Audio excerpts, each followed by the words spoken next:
السلام علیکم ورحمۃ اللہ تعالی وبرکاتہ۔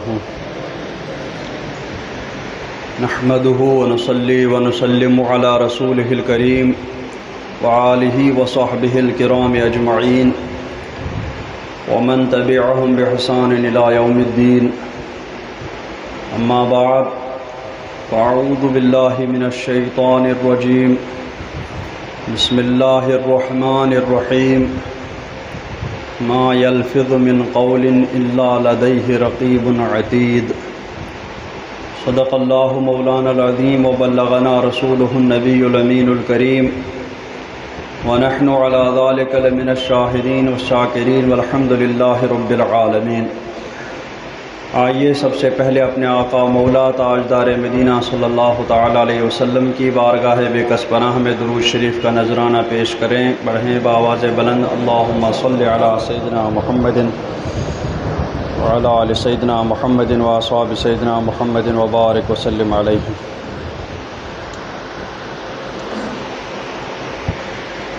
حضرات گرامی، میں نے جس آیت کریمہ کی تلاوت کا شرف حاصل کیا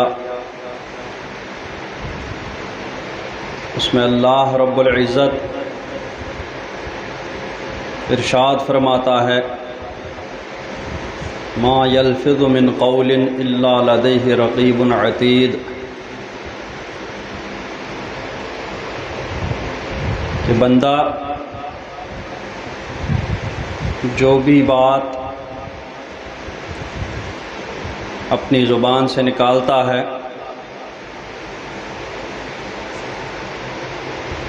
تو اس کو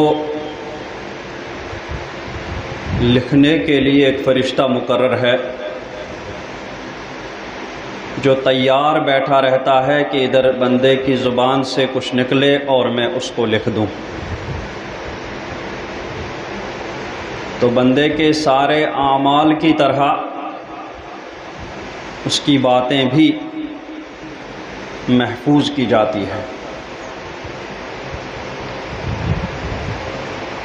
اسی لیے سرکار دو عالم صلی اللہ تعالی علیہ وسلم نے زبان کی حفاظت کرنے کا حکم فرمایا کہ تم زبان سے کوئی ایسی بات نہ نکالو کہ جسے سن کر کے قیامت کے دن تمہیں شرمندگی ہو جائے۔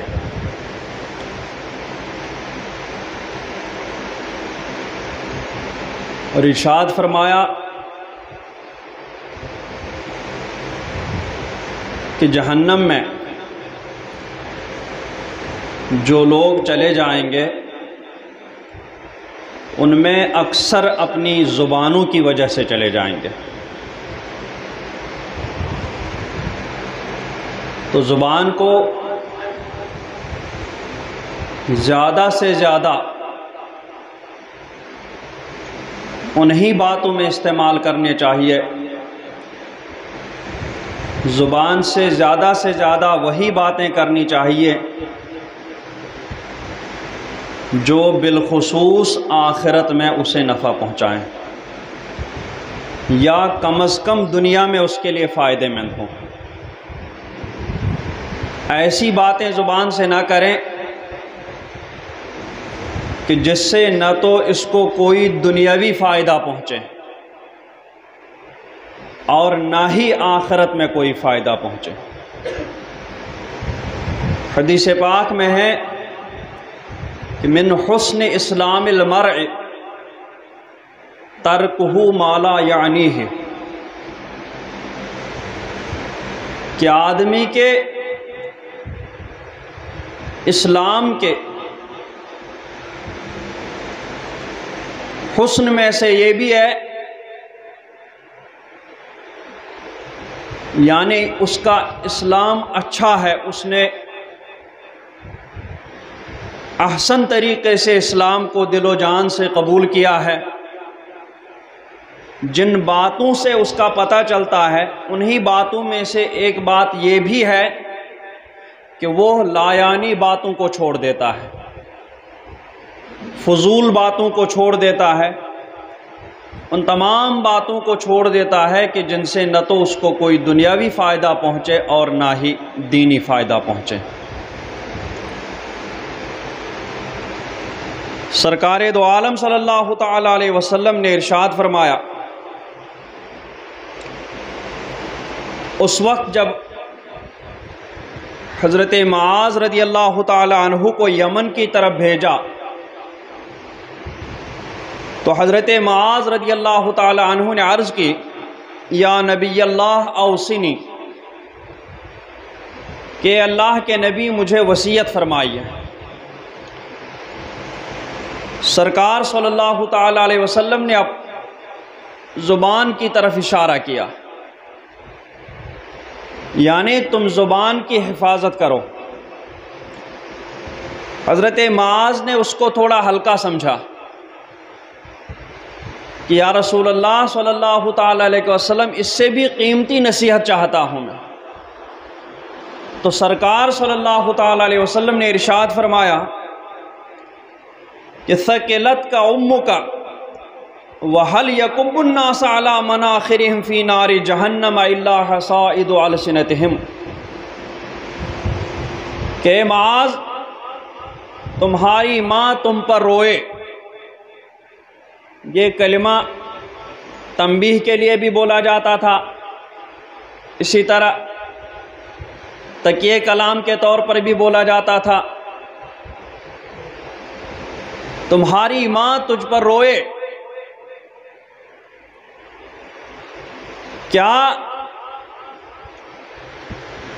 لوگوں کو ان کے منہ کے بل جہنم میں ڈالنے والی چیزیں وہ نہیں ہیں جو زبان سے نکلی ہوئی باتیں ہیں؟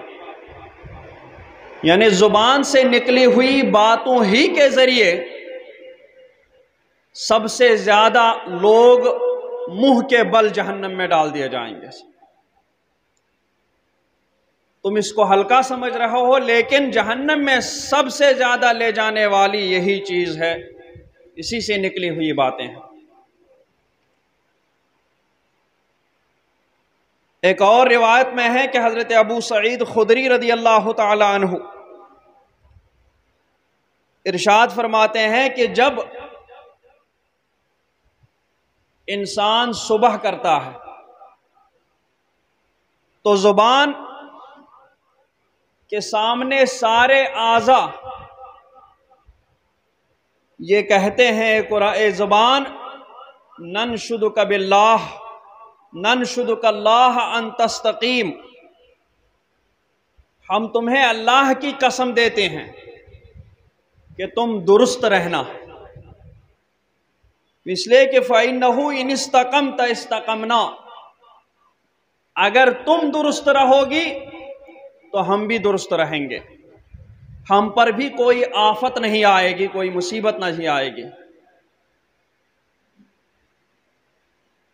اور وَإِنِ اعْوَجَجْتَ اعْوَجَجْنَا، لیکن اگر تم ٹیڑھی ہو گئی تو ہم بھی ٹیڑھے ہو جائیں گے، ہم پر بھی آفتیں آ جائیں گی۔ حضرت سفیان ثوری بہت بڑے فقہ و حدیث کے امام یہ فرماتے ہیں کہ میں کسی شخص کی طرف کمان سے تیر چلاؤں، یہ میرے نزدیک زیادہ پسندیدہ ہے اس بات سے کہ میں اس کی طرف زبان سے تیر چلاؤں، کیونکہ کمان سے نکلا ہوا تیر کبھی کبھی خطا بھی کر جاتا ہے، نشانے پر نہیں لگتا، ادھر ادھر جاتا ہے، لیکن زبان سے نکلا ہوا تیر کبھی خطا نہیں کرتا ہے، وہ ہمیشہ نشانے پر ہی لگتا ہے۔ اور حضرت لقمان کے بارے میں کہا جاتا ہے کہ وہ ایک حبشی غلام تھے، ان کی حکمت اس وقت ظاہر ہوئی جب ان کے آقا نے ان کو ایک بکری دی، اور بکری دے کر کے کہا کہ لقمان اس بکری کو ذبح کر کے اس میں سے 2 سب سے اچھے چیزیں میرے پاس لے کر کے آؤ، اس بکری میں تمہارے نزدیک جو سب سے 2 اچھی چیزیں ہیں وہ میرے پاس لاؤ۔ تو حضرت لقمان گئے، بکری کو ذبح کیا اور زبان اور دل اپنے آقا کے پاس لے کر کے آئے۔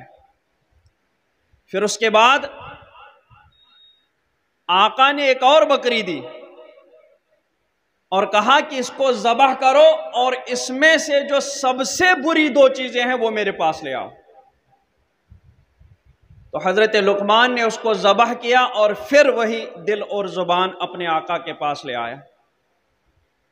تو آقا نے کہا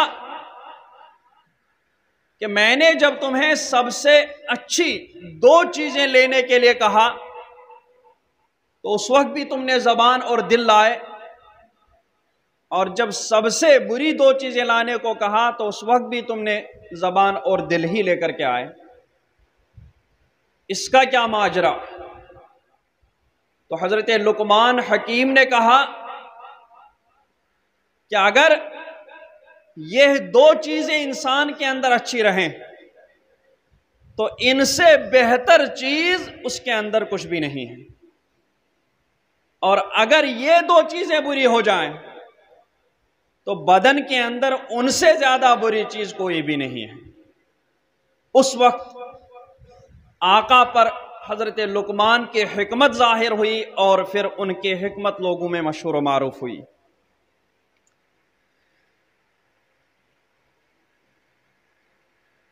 بعض حکیموں نے یہ بھی کہا، اور بلکہ اس کی تائید حدیث پاک سے بھی ہوتی ہے، سرکار دو عالم صلی اللہ تعالی علیہ وسلم فرماتے ہیں کہ بدن میں 2 چیزیں ہیں، اگر وہ صحیح رہیں تو پورا بدن صحیح ہے، اور اگر وہ خراب ہو جائیں تو پورا بدن خراب ہو جاتا ہے، اور وہ زبان اور دل ہے۔ بعض داناؤں نے کہا کہ خاموش رہنے میں 7,000 نیکیاں اور بھلائیاں ہیں، اور وہ 7,000 نیکیاں اور بھلائیاں 7 باتوں میں جمع ہیں۔ وہ کیا باتیں ہیں؟ پہلی بات کہ خاموشی ایسی عبادت ہے کہ جس کو کرنے کے لیے کسی مشقت کو نہیں اٹھانا پڑتا، جس کو کرنے کے لیے کوئی بھی مشقت نہیں اٹھانی پڑتی ہے، نہ تھکاوٹ ہوتی ہے، بس خاموش بیٹھنا ہے اور اللہ تبارک و تعالیٰ کی بارگاہ کی طرف متوجہ ہو کر کے۔ دوسری بات کہ یہ انسان کا زیور ہے بغیر جوہر کے، انسان کی زینت ہے بغیر زیور کے۔ خاموشی انسان کی زینت ہے، اور ایسی زینت ہے کہ اس میں زیور پہننے کی ضرورت نہیں پڑتی ہے۔ اور تیسری بات کہ یہ بغیر اقتدار کے، بغیر طاقت اور غلبہ کے انسان کے لیے ہیبت ہے۔ خاموش آدمی جو رہتا ہے اس کی ہیبت دوسروں پر الگ ہی رہتی ہے۔ وہ اگر اقتدار والا نہ بھی ہو، طاقت اور غلبے والا نہ بھی ہو، تب بھی دوسروں پر اس کی خاموشی ہی سے ہیبت طاری رہتی ہے۔ اسی طریقے سے یہ بغیر دیواروں کے ایک مضبوط پناہ گاہ ہے۔ دیواریں جن سے قلعہ بناتے ہیں، گھر بنتے ہیں، ان میں کیا آتا ہے؟ آدمی محفوظ ہو جاتا ہے۔ کن چیزوں سے؟ آفتوں سے، مصیبتوں سے، فتنوں سے۔ تو زبان بغیر دیواروں کے ایک پناہ گاہ ہے، حفاظت ہے، کیونکہ زبان جب تک آپ خاموش رہیں گے تب تک آفت اور مصیبت دور رہے گی، لیکن اس زبان کے کھولتے ہی آپ پر آفتوں اور مصیبتوں کا دروازہ کھل جاتا ہے، اور اس طریقے سے دوسرے کے سامنے عذر پیش کرنے سے بے نیاز بھی ہو جاتا ہے آدمی، کیونکہ جب خاموش رہے گا تو دوسروں کے بارے میں کوئی ایسی بات نہیں کہے گا کہ جس کو کرنے کے بعد اسے صفائی دینی پڑے اور اس شخص کے سامنے عذر پیش کرنا پڑے، اس سے بھی حفاظت ہوتی ہے۔ اور راحت الکرام الکاتبین، جو اس کے لکھنے والے فرشتے رہتے ہیں، اس کے کاموں کو، اس کی زبان کے نکلے ہوئے الفاظ کو لکھنے والے فرشتے رہتے ہیں، ان کو آرام ملتا ہے، وہ آرام سے بیٹھ کر کے اس کے اعمال لکھنے کے بجائے اس کے لیے دعا کرتے رہتے ہیں۔ اور ستر لعیوبہ، اگر آدمی خاموش رہتا ہے تو اس کے عیبوں کا بھی پردہ رہتا ہے، زبان سے الفاظ نکالتے ہی پتہ نہیں کس قسم کی باتیں کرے گا کہ جس سے اس کی جو ہیبت، جو روب و دبدبہ، جو احترام لوگوں کی نظروں میں بیٹھا ہوگا، اس کی زبان سے بات نکلتے ہی وہ سارا روب و دبدبہ ختم ہو جائے، کیونکہ پتہ چلا کہ وہ فضول باتیں زیادہ کرتا، گالی گلوچ کرتا ہے، مختلف طرح کی باتیں کرتا ہے، جس سے اس کی ساری ساخت وہیں پر ختم ہو جاتی ہے۔ اس لیے کہا بھی جاتا ہے کہ الصمت زین للعالم، خاموشی عالم کے لیے زینت ہے اور جاہل کے لیے پردہ ہے، اس کے عیبوں کو وہ چھپا لیتی ہے۔ بعض شاعروں نے کہا کہ العلم زین والسکوت سلامۃ فَإِذَا نَطَقْتَ فَلَا تَكُنْ مِكْثَارًا، علم زینت ہے اور خاموشی سلامتی ہے، تو اگر تمہیں بولنا ہی ہے تو صرف ضرورت بھر بات کر لینا، بہت زیادہ باتیں اپنی زبان سے مت کرو۔ کیوں؟ کہتا ہے ما ان ندمت علی سکوتی مرتن، کہ مجھے اپنی خاموشی پر، اپنے خاموش رہنے پر ایک مرتبہ بھی شرمندگی نہیں ہوئی، کن فلقد ندمت علی الکلام مرارا، مگر بولنے پر مجھے بارہا شرمندگی ہوئی کہ میں نے یہ بات کیوں بولی تھی، میں نے وہاں پر اس بات کو زبان سے کیوں نکالا تھا۔ یموت الفتى من عثرۃ بلسانہ، یموت الفتى من عثرۃ بلسانہ وليس يموت المرء من عثرۃ الرجل، کہتے ہیں آدمی دو طرح پھسلتا ہے، ایک تو یہ کہ کیچڑ میں اس کا پیر پھسل جائے تب بھی اس کو چوٹ لگتی ہے، اور کتنی بھی خطرناک چوٹ لگ جائے، پیر ہی کیوں نہ کاٹنا پڑے، ٹانگ ہی کیوں نہ کاٹنی پڑے، تب بھی آدمی زندہ رہتا ہے۔ لیکن اگر زبان کی وجہ سے وہ پھسل گیا، اس کی زبان پھسل گئی، پیر پھسلنے سے تو پیر ٹوٹ جاتا ہے، زبان پھسلنے سے سر ٹوٹ جاتا ہے، اور سر اگر ٹوٹ گیا تو آدمی زندہ ہی نہیں رہتا ہے، زندہ رہتے ہوئے بھی وہ مردہ لاش بن جاتا ہے، کسی کام کا نہیں رہتا ہے۔ تو اس لیے پیروں کو لغزش سے بچانے سے بھی زیادہ اہتمام زبان کو لغزش سے بچانے کا کرنا چاہیے۔